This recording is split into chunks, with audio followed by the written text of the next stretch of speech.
Welcome to Awkward Daydream, where the master race wins. We are going to be talking about our top games of 2015. Just want you to know that these are the games we've played, not just overall what's come out, because Kody and I haven't played, some of the big major releases and stuff like that. I'm broke as hell. Yeah. So, anyways, to start it, one of my favorites this year was a game called The Beginner's Guide, and it's by the same guys that made, or the same guy that did the Stanley Parable, which if you haven't played it, go and play it. It's phenomenal. Basically the same in terms of gameplay. It's pretty much a walking simulator with narration on top of it.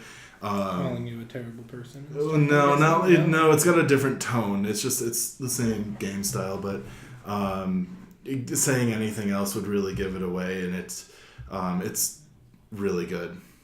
But yeah, what do you think is one of your top ones for the year? Like I said, I am broke, so either I played old games this year, but the ones that did release, my top pick, even though it's a remake, would be Majora's Mask. Yeah. Mostly because they changed a lot of things of how the mechanics of the game works.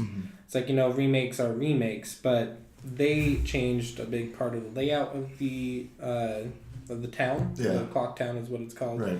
And also the Bomber's Notebook. If you played, you know exactly what that is.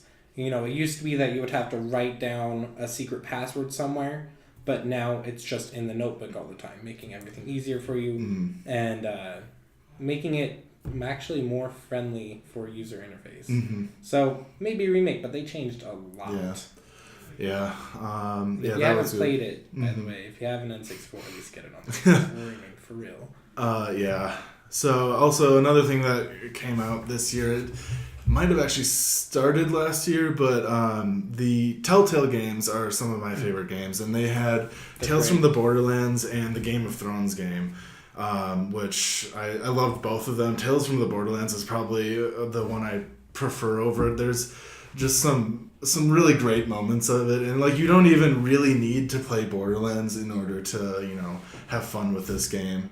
The only thing about them is I think they're a little bit more like a interactive story than the other Telltale games have been. I didn't play the Minecraft one, but those two really stood out to me this year. Fair enough. I usually don't play console games, but a big one that I really liked was Halo. That's probably the most basic answer anyone could give. But, they actually progressed on the story. I can't give away too much because they had a big twist. And if you haven't played it and you have an Xbox One, then you should be ashamed of yourselves.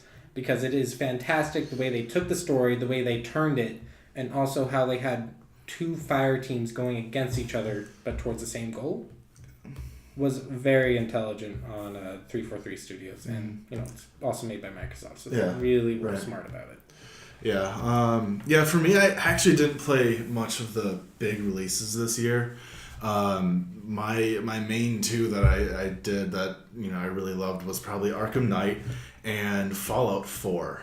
Arkham Knight, while it was horrible on PC at first, they eventually did fix it for the most part and made it playable, but once it was, I love that game. I love all the Batman games, and Fallout 4, it's more Fallout. It's great. Only complaint I had about it really was their scavenging stuff and building your structures and stuff. It just makes you carry everything, so you're constantly over encumbered. And the giant corrupt save glitch. Yeah, I actually haven't had that many glitches, surprisingly. The only one that I had in it was I was shooting some people and all of a sudden a random corpse fell out of the sky. So that was about it. Another game that I loved was Rocket League, and it would probably... I had almost as much fun watching it as I did playing it, and really looking forward to seeing it become more of an esport, because I don't really follow esports that much, but I think the way that they have it, it's really a lot easier for you to just kind of get into and kind of understand what's going on without having to know a lot of the mechanics behind games and stuff like that. I agree. It could if they gave it the potential, it could come something as big as League of Legends. Because it's Possibly. very competitive. Yeah. It's literally soccer with cars and things blowing up. And who doesn't love things blowing up? I mean, that's like Michael Bay 101. So... Yeah.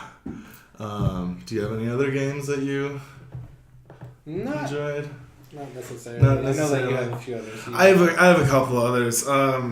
This one it was pretty small. It really amused me though. It's called Please Don't Touch Anything.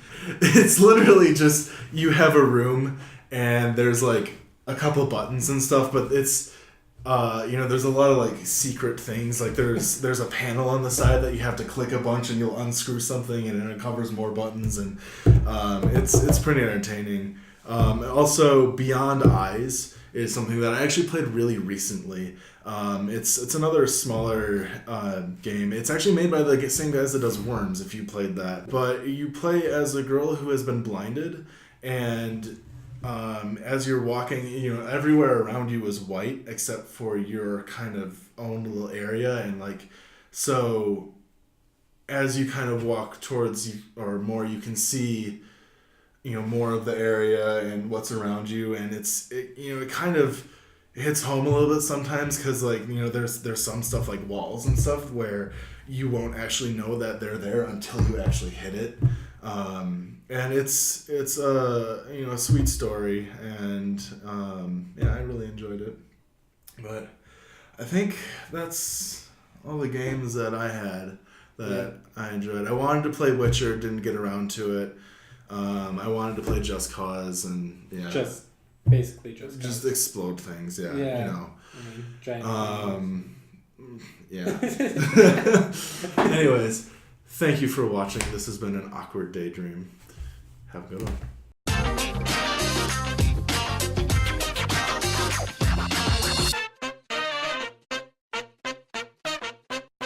Guys, hello?